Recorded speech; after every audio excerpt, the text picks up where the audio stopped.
ನಮಸ್ತೆ ವೀಕ್ಷಕರೇ, ಪ್ರಸ್ತುತ ಸಮಾಜದ ಎಲ್ಲಾ ವಿದ್ಯಮಾನಗಳ ಪ್ರಮುಖ ಸುದ್ದಿಯನ್ನು ಇದ್ದದ್ದನ್ನು ಇದ್ದ ಹಾಗೆ ನಿಮ್ಮ ಬೆರಳ ತುದಿಯಲ್ಲೇ ತಲುಪಿಸುವ ಪಬ್ಲಿಕ್ ಸ್ಟಾರ್ ನ್ಯೂಸ್ಗೆ ಸ್ವಾಗತ. ನಾನು ದುಷ್ಯಂತ್. ಹಿಜಾಬ್ ಇಸ್ಲಾಂ ಅಗತ್ಯವಾದ ಆಚರಣೆ ಅಲ್ಲ ಎಂದು ಹೈಕೋರ್ಟ್ ಐತಿಹಾಸಿಕ ತೀರ್ಪು ನೀಡಿದೆ. ಅಷ್ಟೇ ಅಲ್ಲದೆ ಸರ್ಕಾರದ ಸಮವಸ್ತ್ರ ಆದೇಶವನ್ನ ಎತ್ತಿ ಹಿಡಿದಿದೆ. ಎಲ್ಲರೂ ಕೋರ್ಟ್ ಆದೇಶವನ್ನ ಪಾಲಿಸಬೇಕು ಎಂದು ಹೈಕೋರ್ಟ್ ಮುಖ್ಯ ನ್ಯಾಯಮೂರ್ತಿ ರಿತುರಾಜ್ ಅವಸ್ಥಿ, ನ್ಯಾಯಮೂರ್ತಿ ಕೃಷ್ಣ ಎಸ್ ದೀಕ್ಷಿತ್ ಹಾಗೂ ಜೈಬುನ್ನೀಸಾ ಎಂ ಕಾಜಿ ನೇತೃತ್ವದ ಪೀಠ ಮನವಿ ಮಾಡಿದೆ. ಅಷ್ಟೇ ಅಲ್ಲದೆ ಸರ್ಕಾರದ ಆದೇಶವನ್ನ ಪ್ರಶ್ನಿಸಿ ತರಗತಿಗಳಲ್ಲಿ ಹಿಜಾಬ್ ಧರಿಸಲು ಅನುಮತಿ ಕೋರಿ ಸಲ್ಲಿಸಲಾಗಿದ್ದ ಎಲ್ಲ ಅರ್ಜಿಯನ್ನ ಪೀಠ ವಜಾ ಮಾಡಿದೆ.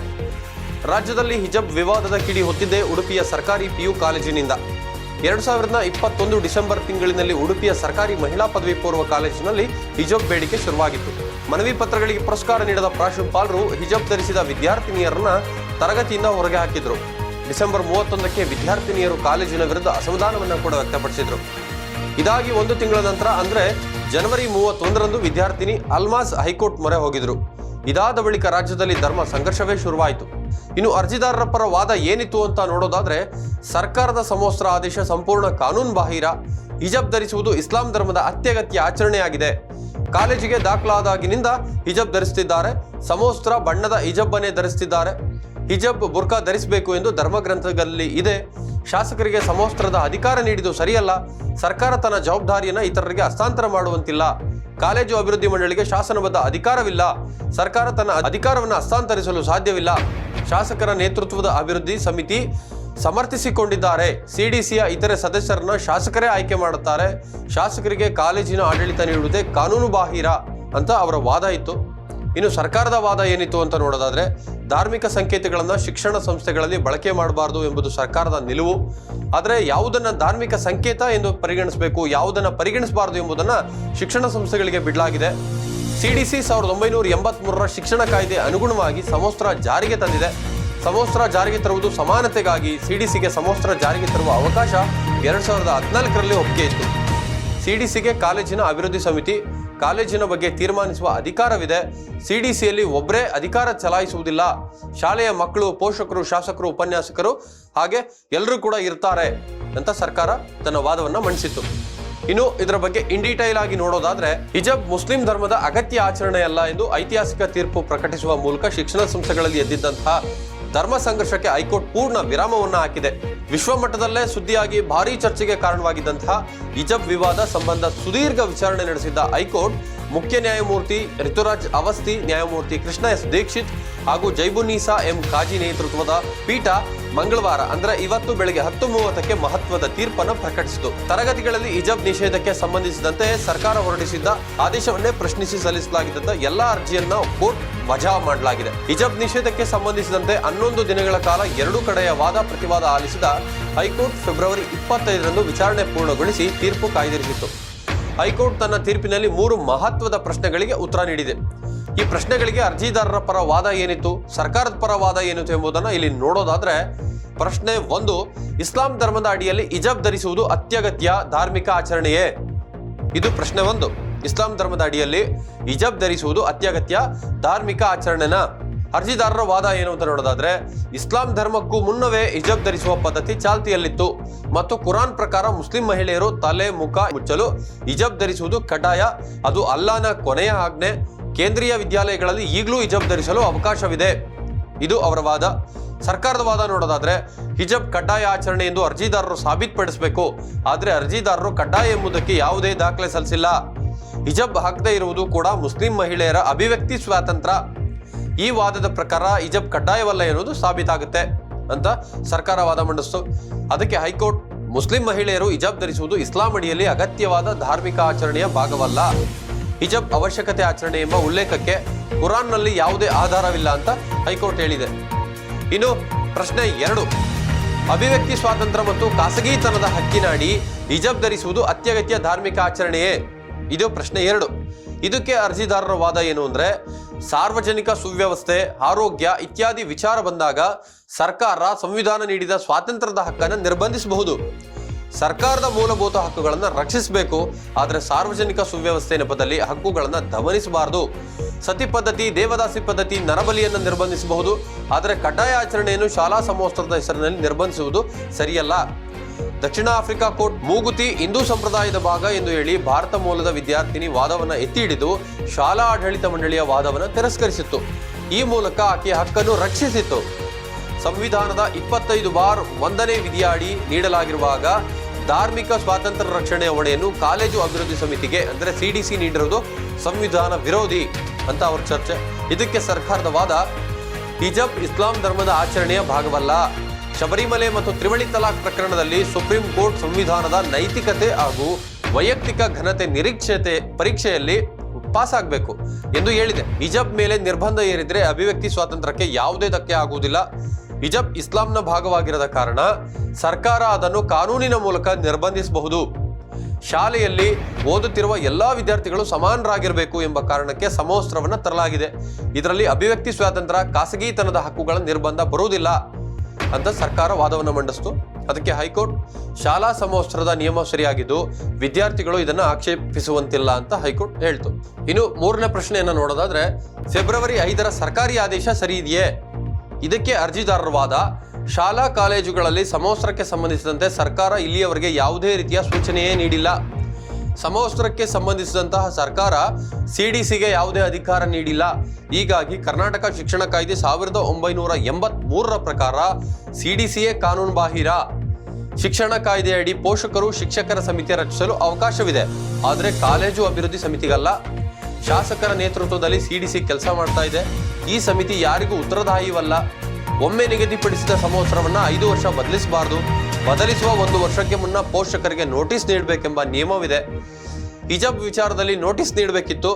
ಹಿಜಾಬ್ ಧಾರ್ಮಿಕ ಸಂಕೇತವಾದರೆ ಬಿಂದಿ, ಬಳೆ, ನಾಮ ಧಾರ್ಮಿಕ ಚಿಹ್ನೆಗಳೇ. ಸರ್ಕಾರ ಇವುಗಳಿಗೆ ನಿರ್ಬಂಧ ಹೇರದೆ ಮುಸ್ಲಿಂ ಹೆಣ್ಣು ಮಕ್ಕಳ ಹಿಜಾಬ್ ಅನ್ನೇ ಆಯ್ಕೆ ಮಾಡಿದ್ ಯಾಕೆ? ಸರ್ಕಾರ ಪೂರ್ವಗ್ರಹ ಪೀಡಿತವಾಗಿ ಈ ಆದೇಶ ಪ್ರಕಟಿಸಿದೆ ಅಂತ ಅರ್ಜಿದಾರರ ಪರ ವಾದವನ್ನು ಮಂಡಿಸಿದ್ರು. ಇದಕ್ಕೆ ಸರ್ಕಾರದ ವಾದ ಏನು ಅಂದ್ರೆ, ಶಿಕ್ಷಣ ಕಾಯ್ದೆಯ ಸೆಕ್ಷನ್ 133 ಅಡಿ ಲಭ್ಯ ಇರುವ ಅಧಿಕಾರವನ್ನು ಬಳಸಿ ಫೆಬ್ರವರಿ 5ರಂದು ಆದೇಶ ಹೊರಡಿಸಿದೆ. ಸಮವಸ್ತ್ರ ನಿಗದಿಪಡಿಸುವಂತೆ CDCಗಳಿಗೆ ನಿರ್ದೇಶನ ನೀಡಿದೆ. ಅದರಂತೆ CDC ಸಮವಸ್ತ್ರವನ್ನು ನಿಗದಿ ಮಾಡಿದೆ. ವಿದ್ಯಾರ್ಥಿಗಳಲ್ಲಿ ಏಕತೆ, ಸಮಾನತೆ, ಶಿಸ್ತು ಮೂಡಿಸಲು ಸಮವಸ್ತ್ರವನ್ನು ನಿಗದಿ ಮಾಡಲಾಗಿದೆ ಹೊರತು ಬೇರೆ ಉದ್ದೇಶಕ್ಕಲ್ಲ. ಅರ್ಜಿದಾರರು ಈ ಆದೇಶವನ್ನು ತಪ್ಪಾಗಿ ಅರ್ಥೈಸಿಕೊಂಡಿದ್ದಾರೆ. 2013ರಲ್ಲೇ ಸಮವಸ್ತ್ರ ಕುರಿತು ನಿರ್ಣಯ ಅಂಗೀಕರಿಸಲಾಗಿದ್ದು 2014ರಿಂದಲೂ CDC ರಚನೆಯಾಗಿದೆ. ಇಲ್ಲಿಯವರೆಗೆ ಈ ಸಮಿತಿಗಳನ್ನು ಪ್ರಶ್ನೆ ಮಾಡಿಲ್ಲ. CDCಗಳಿಗೆ ಕಾನೂನಿನ ಮಾನ್ಯತೆ ಇದ್ದು ಇದು ಶಾಸಕರ ಇಚ್ಛೆಯಂತೆ ಕಾರ್ಯನಿರ್ವಹಿಸುತ್ತಿಲ್ಲ. ಕೋವಿಡ್-19ರ ಸಂದರ್ಭದಲ್ಲಿ ದೇವಾಲಯ, ಮಸೀದಿ, ಚರ್ಚ್ಗಳನ್ನು ಮುಚ್ಚಲಾಗಿತ್ತು. ಅಲ್ಲಿಗೆ ತೆರಳಿ ಪ್ರಾರ್ಥನೆ ಸಲ್ಲಿಸುವುದನ್ನು ನಿರ್ಬಂಧಿಸಲಾಗಿತ್ತು. ಆರೋಗ್ಯದ ಕಾರಣಕ್ಕೆ ಸರ್ಕಾರ ಈ ಆದೇಶವನ್ನು ಹೊರಡಿಸಲಾಗಿತ್ತು. ಇದರರ್ಥ ಅಗತ್ಯ ಸಂದರ್ಭದಲ್ಲಿ ಮೂಲಭೂತ ಹಕ್ಕುಗಳ ಚಲಾವಣೆಯನ್ನು ಸರ್ಕಾರ ನಿರ್ಬಂಧಿಸಬಹುದು. ಹೀಗಾಗಿ ಶಾಲಾ ಕಾಲೇಜುಗಳಲ್ಲಿ ಯಾವುದೇ ಸಂಘರ್ಷ ನಡೆಯದೇ ಇರಲು ಸರ್ಕಾರ ಹಿಜಾಬ್ ನಿಷೇಧಿಸಿ ಸಮವಸ್ತ್ರವನ್ನು ಕಡ್ಡಾಯಗೊಳಿಸಿ ಆದೇಶ ಹೊರಡಿಸಿದೆ. ಅರ್ಜಿದಾರರು ಆರೋಪಿಸಿರುವಂತೆ ಧಾರ್ಮಿಕ ಸ್ವಾತಂತ್ರ್ಯದ ಹಕ್ಕು ಎಲ್ಲೂ ಉಲ್ಲಂಘನೆಯಾಗಿಲ್ಲ ಅಂತ ಸರ್ಕಾರ ತನ್ನ ವಾದವನ್ನು ಮಂಡಿಸಿತು. ಅದಕ್ಕೆ ಹೈಕೋರ್ಟ್, ಸರ್ಕಾರ ಆದೇಶ ಕಾನೂನುಬದ್ಧವಾಗಿದೆ. ಶಾಲಾ ಕಾಲೇಜುಗಳಲ್ಲಿ ಸಮವಸ್ತ್ರ ಕಡ್ಡಾಯ ಆದೇಶ ಪ್ರಕಟಿಸಲು ಸರ್ಕಾರಕ್ಕೆ ಅಧಿಕಾರವಿದೆ. ಧರ್ಮ ವಸ್ತ್ರಗಳಿಗೆ ಶಾಲೆಗಳಲ್ಲಿ ಅವಕಾಶವಿಲ್ಲ ಅಂತ ಹೈಕೋರ್ಟ್ ತನ್ನ ಮಹತ್ವದ ತೀರ್ಪನ್ನ ಇಂದು ಹೊರಹಾಕಿದೆ.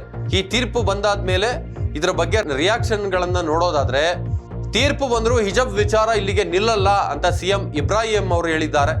ಸೀರೆ, ಸೆರಗು, ಜೀನ್ಸ್ ಉದಾಹರಣೆಯನ್ನ ಕೊಟ್ಟಂತಹ MLC ಇಬ್ರಾಹಿಂ ಅವರು ಹಿಜಾಬ್ ತೀರ್ಪಿನ ವಿಚಾರ ಇಲ್ಲಿಗೆ ನಿಲ್ಲೋದಿಲ್ಲ, ನಾವು ಸುಪ್ರೀಂ ಕೋರ್ಟ್ ಹೋಗ್ತೇವೆ ಅಂತ MLC ಆದಂತಹ CM ಇಬ್ರಾಹಿಂ ತಿಳಿಸಿದ್ದಾರೆ.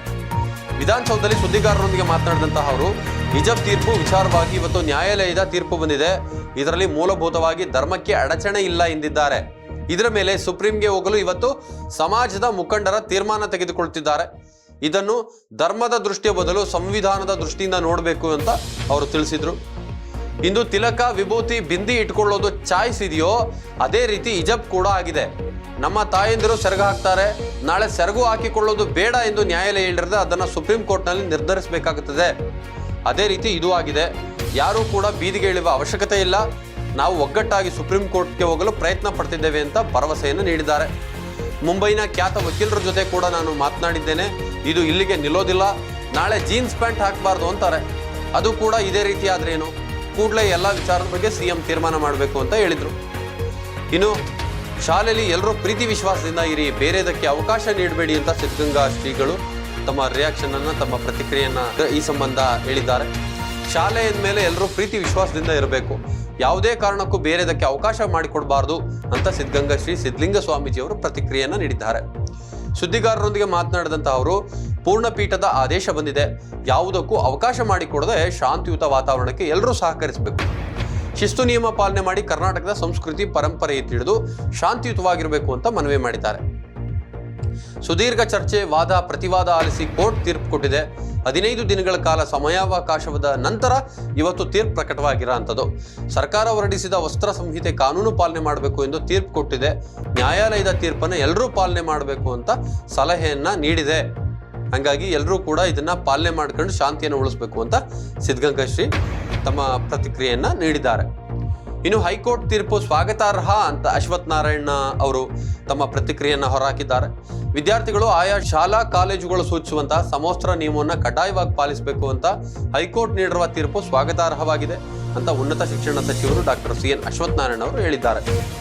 ಕೋರ್ಟ್ ತೀರ್ಪು ನೀಡಿದ ನಂತರ ಮಾತನಾಡಿದಂತಹ ಅವರು, ರಾಜ್ಯ ಹೈಕೋರ್ಟ್ ಸಮವಸ್ತ್ರದ ವಿಚಾರದಲ್ಲಿ ಸರ್ಕಾರದ ಆದೇಶವನ್ನು ಎತ್ತಿ ಹಿಡಿದಿದೆ. ಇದನ್ನ ಎಲ್ಲ ವಿದ್ಯಾರ್ಥಿಗಳು ಗೌರವಿಸಿ ಪಾಲಿಸಬೇಕು ಅಂತ ಎಂದಿದ್ದಾರೆ. ಯಾವುದೇ ಧರ್ಮದ ಮಕ್ಕಳಾದರೂ ಶಿಕ್ಷಣಕ್ಕೆ ಆದ್ಯ ಗಮನ ಕೊಟ್ಟು ಉಜ್ವಲ ಭವಿಷ್ಯವನ್ನು ರೂಪಿಸಿಕೊಳ್ಳುವುದರ ಕಡೆಗೆ ಗಮನ ಕೊಡಬೇಕು. ಯಾವುದೇ ಧಾರ್ಮಿಕ ವಸ್ತ್ರಗಳತ್ತ ಅನಗತ್ಯ ಆದ್ಯತೆ ನೀಡುವ ಮೂಲಕ ಬದುಕಿನ ಸದವಕಾಶಗಳನ್ನ ವ್ಯರ್ಥ ಮಾಡಿಕೊಳ್ಬಾರ್ದು. ಈ ಮೂಲಕ ಎಲ್ಲರೂ ಸೌಹಾರ್ದದಿಂದ ಮತ್ತು ಪರಸ್ಪರ ಗೌರವದಿಂದ ಬದುಕಬೇಕು ಅಂತ ಹೇಳಿದ್ದಾರೆ. ಹಿಂದೆಂದೂ ಶಾಲಾ ಕಾಲೇಜುಗಳಲ್ಲಿ ಇಂತಹ ವಿವಾದ ಕಂಡು ಬಂದಿರಲಿಲ್ಲ. ಕೆಲವು ವಿಚಿದ್ರಕಾರಿ ಶಕ್ತಿಗಳು ಬೇಕೆಂದೇ ಈ ವಿವಾದವನ್ನ ಸೃಷ್ಟಿಸಿದ್ವೋ. ನ್ಯಾಯಾಲಯ ಈ ವಿಚಾರವನ್ನು ಆಳವಾಗಿ ಅಧ್ಯಯನ ಮಾಡಿ ಸರಿಯಾದ ತೀರ್ಪು ನೀಡಿದೆ. ಈ ಮೂಲಕ ವಿದ್ಯಾರ್ಥಿಗಳ ಭವಿಷ್ಯ ನಿರ್ಮಾಣಕ್ಕೆ ಇದು ಒಂದು ಮಹತ್ವದ ತೀರ್ಪಾಗಿದೆ ಅಂತ ಸ್ವಾಗತಿಸಿದ್ದಾರೆ. ಇನ್ನು ಈ ಸಂಬಂಧ ಪ್ರತಿಕ್ರಿಯೆಯನ್ನು ನೀಡಿದಂತಹ ನಟಿ ತಾರಾ ಅನುರಾಧ ಅವರು ಇವತ್ತಿನ ತೀರ್ಪು ನ್ಯಾಯಯುತವಾಗಿದೆ ಅಂತ ಹೇಳಿದ್ದಾರೆ. ಶಾಲೆಯಲ್ಲಿ ಎಲ್ಲವನ್ನು ಸಮನಾಗಿ ಕಾಣುವುದೇ ಸಮವಸ್ತ್ರ. ಇವತ್ತಿನ ತೀರ್ಪು ನ್ಯಾಯಯುತವಾಗಿದೆ ಅಂತ ಚಿತ್ರನಟಿ ತಾರಾ ಅಭಿಪ್ರಾಯವನ್ನು ವ್ಯಕ್ತಪಡಿಸಿದ್ದಾರೆ. ಹಿಜಾಬ್ ತೀರ್ಪು ಕುರಿತಂತೆ ಗದಗದಲ್ಲಿ ಮಾಧ್ಯಮದವರೊಂದಿಗೆ ಮಾತನಾಡಿದಂತಹ ಅವರು, ಮನೆಯಲ್ಲಿ ನಮ್ಮ ಜಾತಿ ಧರ್ಮ ಆಚರಣೆ ಮಾಡಲಿ. ಎಲ್ಲ ಜಾತಿ ಧರ್ಮ ಒಗ್ಗೂಡಿ ಹೋಗುವುದು ಅಂದ್ರೆ ಅದೇ ಭಾರತ ದೇಶ. ಶಾಲೆಯಲ್ಲಿ ಸಮವಸ್ತ್ರ ಅಂದ್ರೆ ಬಡವ ಶ್ರೀಮಂತ ಜಾತಿ ಮತ ಭೇದ ಏನೂ ಇಲ್ಲದೆ ಕೂತು ಪಾಠ ಕಲಿಯುವ ಒಂದು ದೇವಾಲಯವಾಗಿದೆ. ಒಂದು ದೇವಾಲಯದಲ್ಲಿ ಜಾತಿ ಧರ್ಮ ಪಾಲಿಸಬಾರದು. ಶಾಲೆಯಲ್ಲಿ ಎಲ್ಲವನ್ನು ಸಮಾನಾಗಿ ಕಾಣುವುದೇ ಸಮವಸ್ತ್ರ. ಇವತ್ತಿನ ತೀರ್ಪು ನ್ಯಾಯಯುತವಾಗಿದೆ ಅಂತ ಅವರು ಹೇಳಿದ್ದಾರೆ. ಇನ್ನು ಇದಕ್ಕೆ ಸಂಬಂಧಪಟ್ಟಂತೆ ಕಾಂಗ್ರೆಸ್ನವರ ಪ್ರಚೋದನಾ ಮಾತುಗಳನ್ನ ಕೇಳಬೇಡಿ, ನಿಮಗೆ ನಿಮ್ಮ ಭವಿಷ್ಯ ಮುಖ್ಯ ಅಂತ ರೇಣುಕಾಚಾರ್ಯ ಅವರು ಈ ಸಂಬಂಧ ತಮ್ಮ ಅಭಿಪ್ರಾಯವನ್ನ ಹೊರಹಾಕಿದ್ದಾರೆ. ವಿದ್ಯಾರ್ಥಿಗಳು ಕಾಂಗ್ರೆಸ್ ಮುಖಂಡರ ಪ್ರಚೋದನೆ ಮಾತುಗಳನ್ನ ಕೇಳಬೇಡಿ, ನಿಮಗೆ ನಿಮ್ಮ ಭವಿಷ್ಯ ಮುಖ್ಯ ಅಂತ ಬಿಜೆಪಿ ಶಾಸಕ ರೇಣುಕಾಚಾರ್ಯ ಅವರು ಕಾಂಗ್ರೆಸ್ನ ನೇರವಾಗಿ ಬೆರಳು ಮಾಡಿ ತೋರಿಸಿ ಈ ಮಾತನ್ನ ಹೇಳಿದ್ದಾರೆ. ಹಿಜಾಬ್ ವಿಚಾರವಾಗಿ ಹೈಕೋರ್ಟ್ ತೀರ್ಪು ನೀಡಿದ ನಂತರ ಮಾಧ್ಯಮಗಳೊಂದಿಗೆ ಮಾತನಾಡಿದಂತ ಅವರು, ನಾವೆಲ್ಲರೂ ಒಂದು ಕುಟುಂಬ ಸದಸ್ಯರಂತೆ ಈ ದೇಶದಲ್ಲಿ ವಾಸ ಮಾಡಬೇಕಾಗುತ್ತೆ. ಕೆಲವೊಂದು ಕಡೆಗೆ ವಿದ್ಯಾರ್ಥಿಗಳು ನಮಗೆ ಹಿಜಾಬ್ ಮುಖ್ಯ, ಶಿಕ್ಷಣ ಬೇಡ ಅಂತ ಪಟ್ಟು ಹಿಡಿದು ಕುಳಿತಿರುವಂತಹ ವಿಚಾರವಾಗಿ ಅವರು ಮಾತನಾಡಿ, ಅವರಿಗೆ ನಾನು ವಿನಂತಿ ಮಾಡ್ತೇನೆ, ಅವರು ಕೂಡ ನಮ್ಮ ಮಕ್ಕಳಿದ್ದ ಹಾಗೆ. ಆ ಮುಗ್ಧ ಮನಸ್ಸಿನ ವಿದ್ಯಾರ್ಥಿನಿಯರ ಮೇಲೆ ಈ ಕೆಲ ಸಂಘಟನೆಗಳು ಕಾಂಗ್ರೆಸ್ಸಿನ ಮುಖಂಡರು ಪ್ರಚೋದನೆ ಮಾಡ್ತಿದ್ದಾರೆ. ಅವರು ಎಲ್ಲಿ ಓದಿ ವಿದ್ಯಾವಂತರಾದ್ರೆ, ಅವರು ಎಲ್ಲಿ ಶಿಕ್ಷಣ ಪಡೆದು ಈ ದೇಶದ ಸತ್ತ ಪ್ರಜೆಗಳಾಗುತ್ತಾರೆ. ಶಿಕ್ಷಣದಿಂದ ವಂಚಿತರಾದ್ರೆ ಅವರು ಮನಸ್ಸು ವಿಕೃತವಾಗುತ್ತೆ. ಎಲ್ಲಿಯೋ ಒಂದು ಕಡೆ ಇದು ಭಯೋತ್ಪಾದನೆಗೆ ಕುಮ್ಮಕ್ಕು ಆಗುತ್ತೆ ಅಂತ ಅವರು ಹೇಳಿದ್ದಾರೆ. ನಾನೊಂದು ವಿನಂತಿ ಮಾಡ್ತೇನೆ, ಯಾವುದೇ ಸಂಘಟನೆ ಅಥವಾ ಕಾಂಗ್ರೆಸ್ ಮುಖಂಡರ ಪ್ರಚೋದನೆಯ ಮಾತುಗಳನ್ನು ಕೇಳಬೇಡಿ. ನಿಮಗೆ ನಿಮ್ಮ ಭವಿಷ್ಯ ಮುಖ್ಯ. ಈ ದೇಶದ ಕಾನೂನನ್ನು ನಾವು ಗೌರವಿಸಬೇಕು, ಈ ನೆಲದ ಕಾನೂನನ್ನು ಗೌರವಿಸಬೇಕು. ತಾವೂ ಕೂಡ ಗೌರವಿಸುವಂತೆ ಶಾಸಕರಿಗೆ ವಿನಂತಿಯನ್ನ ಮಾಡಿಕೊಂಡಿದ್ದಾರೆ ರೇಣುಕಾಚಾರ್ಯ. ಇನ್ನು ಕೋರ್ಟ್ ತೀರ್ಪು ಬೆನ್ನಲ್ಲೇ ಪರೀಕ್ಷೆ ಬಿಟ್ಟು ಹೊರನಡೆದಂತಹ ವಿದ್ಯಾರ್ಥಿನಿಯರು ಈ ಒಂದು ಘಟನೆ ನಡೆದಿರೋ ಅಂಥದ್ದನ್ನು ನಾವಿಲ್ಲಿ ನೋಡ್ಬೋದಾಗಿದೆ. ಹಿಜಾಬ್ ಸಂಬಂಧ ಹೈಕೋರ್ಟ್ ಐತಿಹಾಸಿಕ ತೀರ್ಪು ನೀಡಿದ ಬೆನ್ನಲ್ಲೇ ಯಾದಗಿರಿಯ ಸುರಪುರ ತಾಲೂಕಿನ ಕೆಂಭಾವಿ ಪಟ್ಟಣದ ಪದವಿ ಪೂರ್ವ ಕಾಲೇಜಿನ ವಿದ್ಯಾರ್ಥಿನಿಯರು ಪರೀಕ್ಷೆ ಬಿಟ್ಟು ಮನೆಗೆ ತೆರಳಿದ್ದಾರೆ. ಹಿಜಾಬ್ ತೆಗೆಯದೆ ಬೆಳಗ್ಗೆಯಿಂದ ಕೋರ್ಟ್ ಆದೇಶಕ್ಕೆ ಕಾದು ಕುಳಿತಿದ್ದಂತಹ ವಿದ್ಯಾರ್ಥಿನಿಯರು ತೀರ್ಪು ಪ್ರಕಟವಾಗುತ್ತಿದ್ದಂತೆ ದ್ವಿತೀಯ PUC ವಿದ್ಯಾರ್ಥಿನಿಯರು ಪೂರ್ವಭಾವಿ ಪರೀಕ್ಷೆಯನ್ನೇ ಬಿಟ್ಟು ಹೊರಕ್ಕೆ ನಡೆದಿದ್ದಾರೆ. ಹಿಜಾಬ್ ಬಿಟ್ಟು ಕ್ಲಾಸ್ಗೆ ಬರಲ್ಲ ಎಂದು ಪರೀಕ್ಷೆ ಬಿಟ್ಟು 8 ವಿದ್ಯಾರ್ಥಿಗಳು ಮನೆಗೆ ಹೋಗಿದ್ದಾರೆ. ಬಳಿಕ ನಗರದ ಜೂನಿಯರ್ PU ಕಾಲೇಜ್ ವಿದ್ಯಾರ್ಥಿನಿ ಅಸ್ರಾ ಮಾಧ್ಯಮದವರೊಂದಿಗೆ ಮಾತನಾಡಿ, ಹೈಕೋರ್ಟ್ ಆದೇಶ ಬಂದರೂ ನಾವು ಹಿಜಾಬ್ ಧರಿಸುತ್ತೇವೆ. ನಮಗೆ ಶಿಕ್ಷಣ ಹಾಗೂ ಹಿಜಾಬ್ ಕೂಡ ಮುಖ್ಯವಾಗಿದೆ. ನಾವು ಹಿಜಾಬ್ ತೆಗೆಯಲ್ಲ, ಹಿಜಾಬ್ ಧರಿಸಿ ಪೂರಕ ಪರೀಕ್ಷೆ ಬರೆಯುತ್ತೇವೆ. ಹಿಜಾಬ್ ತೆಗೆದು ಪರೀಕ್ಷೆ ಬರೆಯಬೇಕೆಂದ್ರೆ ನಾವು ಪರೀಕ್ಷೆನೇ ಬರೆಯಲ್ಲ, ಹಿಜಾಬ್ ಧರಿಸಿ ಪರೀಕ್ಷೆ ಬರೆಯಲು ಅವಕಾಶ ನೀಡಬೇಕು ಅಂತ ಅವರು ಆಗ್ರಹಿಸಿದ್ದಾರೆ. ಇನ್ನು ಕೆಂಭಾವಿ ಪದವಿ ಪೂರ್ವ ಕಾಲೇಜು ಪ್ರಾಂಶುಪಾಲೆ ಶಕುಂತಲಾ ಮಾತನಾಡಿ, ನಾವು ಕೋರ್ಟ್ ಆದೇಶ ಪಾಲಿಸಿ ಅಂತ ಹೇಳಿದ್ದೇವೆ. ನಾವು ಬಹಳಷ್ಟು ಮನವೊಲಿಸಿದ್ರು ವಿದ್ಯಾರ್ಥಿನಿಯರು ನಮ್ಮ ಮಾತು ಕೇಳಲಿಲ್ಲ. ಹಿಜಾಬ್ ಹಾಕೊಂಡೇ ಬರುವುದಾಗಿ ಪಟ್ಟು ಹಿಡಿದಿದ್ದಾರೆ. ಅದಕ್ಕೆ ಅವರು ಕ್ಲಾಸ್ ಬಿಟ್ಟು ಹೋಗಿದ್ದಾರೆ ಅಂತ ಅವರು ತಮ್ಮ ಮಾತನ್ನು ಹೊರಹಾಕಿದ್ದಾರೆ. ಅಲ್ಲದೆ ಪರೀಕ್ಷೆಗೆ ಬಂದಾಗ ಹಿಜಾಬ್ ತೆಗೆದು ಕುಳಿತುಕೊಳ್ಳಿ ಎಂದಾಗ ವಿದ್ಯಾರ್ಥಿನಿಯರು ತೆಗೆಯಲ್ಲ ಅಂದಿದ್ದಾರೆ. ಕೋರ್ಟ್ ಆದೇಶ ಬರುವವರೆಗೂ ಕಾಯ್ತೀವಿ ಅಂತ ಅಂದಿದ್ರು. ಕೋರ್ಟ್ ಆದೇಶ ಬಂದಾಗ ಕ್ಲಾಸ್ ಬಿಟ್ಟು ಹೋಗ್ತೇವೆ ಅಂತ ಬಿಟ್ಟು ಹೋಗಿದ್ದಾರೆ. ನಾವು ಬುರ್ಕಾ ಹಿಜಾಬ್ ಬಿಟ್ಟು ತರಗತಿಗೆ ಬರಲ್ಲ ಅಂತ ಹೇಳಿದ್ದಾರೆ. ಒಟ್ಟು 35 ಜನ ವಿದ್ಯಾರ್ಥಿನಿಯರು ಕ್ಲಾಸ್ ಬಹಿಷ್ಕರಿಸಿದ್ದಾರೆ. ಕೆಲವು ಜನ ವಿದ್ಯಾರ್ಥಿನಿಯರು ತರಗತಿಗೆ ಹಾಜರಾಗಿದ್ದಾರೆ. ನಾವು ಮತ್ತು ಪೊಲೀಸ್ ಇಲಾಖೆಯವರು ಮನವೊಲಿಸಿದ್ದೇವೆ, ಆದರೆ ಅವರು ಧಿಕ್ಕರಿಸಿ ಹೊರ ನಡೆದಿದ್ದಾರೆ ಅಂತ ಸ್ಪಷ್ಟನೆಯನ್ನು ನೀಡಿದ್ದಾರೆ. ಇನ್ನು ಖಾರವಾಗಿ ಪ್ರತಿಕ್ರಿಯೆ ನೀಡಿದಂತಹ ಮಾಳವಿಕಾ ಅವಿನಾಶ್ ಅವರು ಕೇಲ್ ಕಥಮ್ ನಾಟಕ್ ಬಂದ್ ಶಾಲೆಗೆ ಹಿಂದಿರುಗಿ ಅಂತ ಒಂದು ಖಡಕ್ ಆಗಿ ಒಂದು ಟ್ವೀಟ್ ಮಾಡಿದ್ದಾರೆ. ಹಿಜಾಬ್ ಇಸ್ಲಾಂ ಅಗತ್ಯವಾದ ಆಚರಣೆಯಲ್ಲ ಎಂದು ಹೈಕೋರ್ಟ್ ಐತಿಹಾಸಿಕ ತೀರ್ಪು ನೀಡಿದೆ. ಈ ಕುರಿತಾಗಿ ನಟಿ ಮಾಳವಿಕಾ ಅವಿನಾಶ್ ಟ್ವೀಟ್ ಮಾಡುವ ಮೂಲಕವಾಗಿ ಸೋಷಿಯಲ್ ಮೀಡಿಯಾದಲ್ಲಿ ವಾಗ್ದಾಳಿಯನ್ನ ಮಾಡಿದ್ದಾರೆ. ಟ್ವೀಟ್ನಲ್ಲಿ ಏನಿದೆ ಅಂತ ನೋಡೋದಾದ್ರೆ, ಕೇಲ್ ಕಥಮ್ ನಾಟಕ್ ಬಂದ್ ಶಾಲೆಗೆ ಹಿಂದಿರುಗಿ ಇಸ್ಲಾಮಿನ ಅತ್ಯಗತ್ಯ ಭಾಗವಲ್ಲ ಎಂದು ಹೈಕೋರ್ಟ್ ಹೇಳಿದೆ. ನಿರ್ಬಂಧವನ್ನ ಸಂವಿಧಾನದಿಂದ ಅನುಮತಿಸಲಾದ ಸಮಂಜಸವಾದ ನಿರ್ಬಂಧಗಳಿಂದ ಆವರಿಸಲ್ಪಟ್ಟಿದೆ. ದೋಷಾರೋಪಣೆಯ ಆದೇಶವನ್ನು ಹೊರಡಿಸಲು ಸರ್ಕಾರಕ್ಕೆ ಅಧಿಕಾರವಿದೆ. ಎಲ್ಲ ರೇಟ್ಗಳನ್ನು ವಜಾಗೊಳಿಸಲಾಗಿದೆ. ಹಿಜಾಬ್ ಇಸ್ಲಾಂ ಆಚರಣೆಯಲ್ಲ ಅನ್ನೋ ಕೋರ್ಟ್ ತೀರ್ಪಿಗೆ ಒಂದು ಟ್ವೀಟ್ ಮಾಡಿದಂತಹ ಮಾಳವಿಕಾ ಅವಿನಾಶ್ ಅವರು ಎಲ್ಲ ವಿದ್ಯಾರ್ಥಿನಿಯರು ಕಾಲೇಜಿಗೆ ಹಿಂದಿರುಗಿ ಅನ್ನೋ ಒಂದು ಮಾತನ್ನ ಟ್ವೀಟ್ ಮುಖಾಂತರ ಹೇಳಿ ಸೋಷಿಯಲ್ ಮೀಡಿಯಾದಲ್ಲಿ ವಾಗ್ದಾಳಿಯನ್ನು ನಡೆಸಿದ್ದಾರೆ. ಇನ್ನು ಹಿಜಾಬ್ ಇಸ್ಲಾಂ ಆಚರಣೆಯಲ್ಲ ಅನ್ನೋ ಕೋರ್ಟ್ ತೀರ್ಪಿಗೆ ನಾನು ಪ್ರತಿಕ್ರಿಯೆಯನ್ನು ನೀಡೋಲ್ಲ ಅಂತ ಯುಟಿ ಖಾದರ್ ಅವರು ತಮ್ಮ ಅಭಿಪ್ರಾಯವನ್ನು ವ್ಯಕ್ತಪಡಿಸಿದ್ದಾರೆ. ಹಿಜಾಬ್ ಇಸ್ಲಾಂ ಆಚರಣೆ ಅಲ್ಲ ಎನ್ನುವ ಕೋರ್ಟ್ ತೀರ್ಪಿಗೆ ನಾನು ಪ್ರತಿಕ್ರಿಯೆ ನೀಡಲ್ಲ ಅಂತ ಮಾಜಿ ಸಚಿವರಾದಂತಹ ಯುಟಿ ಖಾದರ್ ಹೇಳಿರೋಂಥದ್ದು. ವಿಧಾನಸೌಧದಲ್ಲಿ ಮಾತನಾಡಿದಂತಹ ಅವರು ಹೈಕೋರ್ಟ್ ತೀರ್ಪನ್ನು ಎಲ್ಲರೂ ಪಾಲಿಸಬೇಕು. ಮೇಲ್ಮನವಿ ಸಲ್ಲಿಸಲು ಅವಕಾಶ ಇದೆ, ಸಂಬಂಧಪಟ್ಟವರು ಸಲ್ಲಿಸಬಹುದು. ಸಿಡಿಸಿ ತೀರ್ಮಾನದಂತೆ ಸಮವಸ್ತ್ರ ನಿರ್ಧಾರ ಆಗುತ್ತೆ. ಸಿಡಿಸಿ ತೀರ್ಮಾನ ಇಲ್ಲದ ಕಡೆ ಸಮವಸ್ತ್ರ ಇಲ್ಲದಿರಬಹುದು. ಹಿಜಾಬ್ ಇಸ್ಲಾಂ ಆಚರಣೆಯಲ್ಲ ಎನ್ನುವ ಕೋರ್ಟ್ ತೀರ್ಪಿಗೆ ನಾನು ಪ್ರತಿಕ್ರಿಯೆ ನೀಡಲ್ಲ ಅಂತ ಅವರು ಹೇಳಿದ್ದಾರೆ. ಇನ್ನು ಹಿಜಾಬ್ ಕುರಿತ ಹೈಕೋರ್ಟ್ ಆದೇಶವನ್ನು ಪ್ರಶ್ನಿಸಿ ಸುಪ್ರೀಂಗೆ ಅರ್ಜಿಯನ್ನ ನೀಡ್ತಾ ಇದ್ದೇವೆ ಅಂತ ವಕ್ಫ್ ಬೋರ್ಡ್ ಅಧ್ಯಕ್ಷ ತಮ್ಮ ಸೋಷಿಯಲ್ ಮೀಡಿಯಾದಲ್ಲಿ ಹಂಚಿಕೊಂಡಿದ್ದಾರೆ. ಹಿಜಾಬ್ ವಿವಾದಕ್ಕೆ ಸಂಬಂಧಿಸಿದಂತೆ ಹೈಕೋರ್ಟ್ ಯಾವ ಆಧಾರದಲ್ಲಿ ತೀರ್ಪು ಕೊಟ್ಟಿದೆ ಎಂಬುದು ಗೊತ್ತಿಲ್ಲ. ಹೈಕೋರ್ಟ್ ಆದೇಶ ಪ್ರಶ್ನಿಸಿ ಸುಪ್ರೀಂ ಕೋರ್ಟ್ಗೆ ಮೇಲ್ಮನವಿ ಸಲ್ಲಿಸಲಾಗುವುದು ಎಂದು ವಕ್ಫ್ ಬೋರ್ಡ್ ಅಧ್ಯಕ್ಷ ಮೌಲಾನಾ ಶಫಿ ಸಹದಿ ಅವರು ತಿಳಿಸಿದ್ದಾರೆ. ಸಂವಿಧಾನಬದ್ಧವಾಗಿ ಕಾನೂನು ಹೋರಾಟ ಮಾಡಲಾಗುವುದು.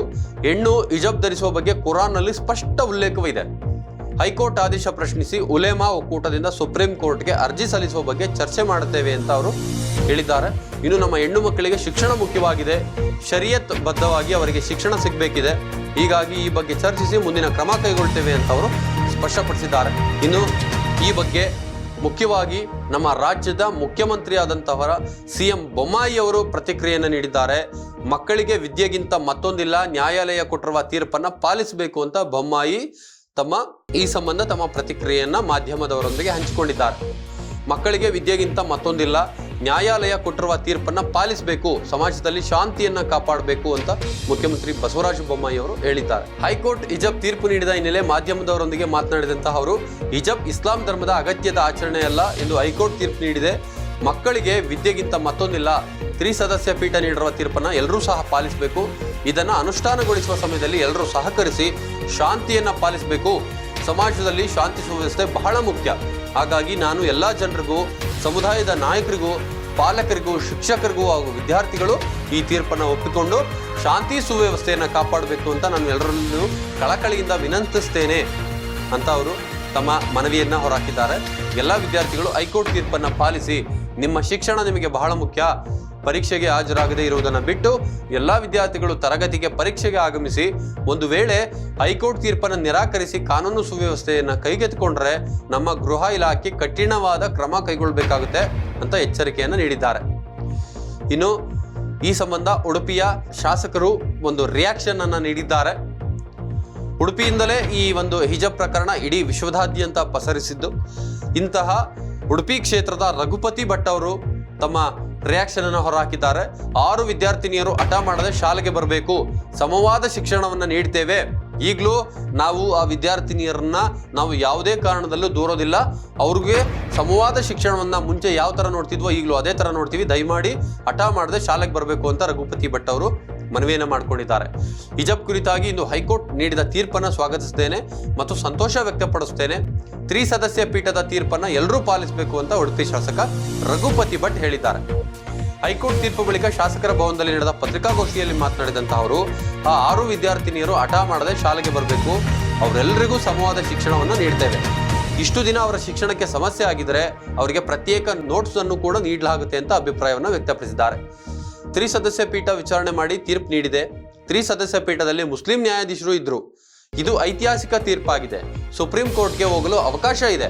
ಆದರೆ ದೇಶದ ಮಟ್ಟದಲ್ಲಿ ಮತ್ತೆ ಈ ವಿಚಾರ ತೆಗೆದುಕೊಂಡು ಹೋಗಿ ಹಿಂದೂ ಮುಸ್ಲಿಮರ ಮಧ್ಯೆ ಕಂದಕ ಮೂಡಿಸಬಾರದು ಅಂತ ಹೇಳಿದ್ದಾರೆ. ಇನ್ನು ಹಿಜಾಬ್ ವಿಚಾರವನ್ನ ಅನಗತ್ಯವಾಗಿ ವಿವಾದ ಮಾಡದಂತಹ ಹೇಗಿದೆ ಹಾಗೆ ಸ್ವಾಗತಿಸಬೇಕು ಅಂತ ಮಾಜಿ ಮುಖ್ಯಮಂತ್ರಿಗಳು BS ಯಡಿಯೂರಪ್ಪನವರು ಈ ಬಗ್ಗೆ ತಮ್ಮ ಅಭಿಪ್ರಾಯವನ್ನು ವ್ಯಕ್ತಪಡಿಸಿದ್ದಾರೆ. ಸಂವಿಧಾನ ಧರ್ಮಕ್ಕಿಂತ ದೊಡ್ಡದು ಅಂತ ಹೈಕೋರ್ಟ್ ಈ ತೀರ್ಪು ಸಾಬೀತುಪಡಿಸಿದೆ. ಸಂವಿಧಾನದ ಮೇಲೆ ನಂಬಿಕೆ ಇರುವವರು ಎಲ್ಲರೂ ಉಚ್ಚ ನ್ಯಾಯಾಲಯದ ತೀರ್ಪನ್ನು ಗೌರವಿಸಬೇಕು ಎಂದು ಮಾಜಿ ಮುಖ್ಯಮಂತ್ರಿ ಯಡಿಯೂರಪ್ಪ ಹೇಳಿದ್ದಾರೆ. ಮಾಧ್ಯಮದವರೊಂದಿಗೆ ಮಾತನಾಡಿದಂತಹ ಅವರು, ಸಂವಿಧಾನದ ಮೇಲೆ ನಂಬಿಕೆ ಇರುವವರು ಎಲ್ಲರೂ ನೀವು ಉಚ್ಚ ನ್ಯಾಯಾಲಯದ ತೀರ್ಪನ್ನು ಗೌರವಿಸಬೇಕು. ಈ ವಿಚಾರವನ್ನು ಅನಗತ್ಯವಾಗಿ ವಿವಾದ ಮಾಡದೆ ಧರ್ಮ ನಿರಪೇಕ್ಷಿತವಾಗಿ ಸ್ವಾಗತಿಸಬೇಕು. ಎಲ್ಲರೂ ಇದನ್ನು ಗೌರವಿಸಿ ಸ್ವಾಗತಿಸಬೇಕು ಅಂತ ಸಾರ್ವಜನಿಕರಲ್ಲಿ ಮನವಿ ಮಾಡ್ತೇನೆ ಅಂತ ಹೇಳಿದ್ದಾರೆ. ಇದಾಗಿತ್ತು ಈ ಹೊತ್ತಿನ ವಿಶೇಷ. ಪ್ರಸ್ತುತ ಸಮಾಜದ ಎಲ್ಲ ವಿದ್ಯಮಾನಗಳ ಪ್ರಮುಖ ಸುದ್ದಿಗಳನ್ನು ಇದ್ದದ್ದನ್ನು ಇದ್ದ ಹಾಗೆ ನಿಮ್ಮ ಬೆರಳ ತುದಿಯಲ್ಲೇ ತಲುಪಿಸುವ ಪಬ್ಲಿಕ್ ಸ್ಟಾರ್ ನ್ಯೂಸ್ ಅನ್ನು ಯಾವಾಗಲೂ ನೋಡ್ತಾ ಇರಿ. ಹೊಸ ವಿಷಯಗಳ ಅಪ್ಡೇಟ್ ಪಡ್ಕೊಳ್ತಾ ಇರಿ. ನಮಸ್ತೆ.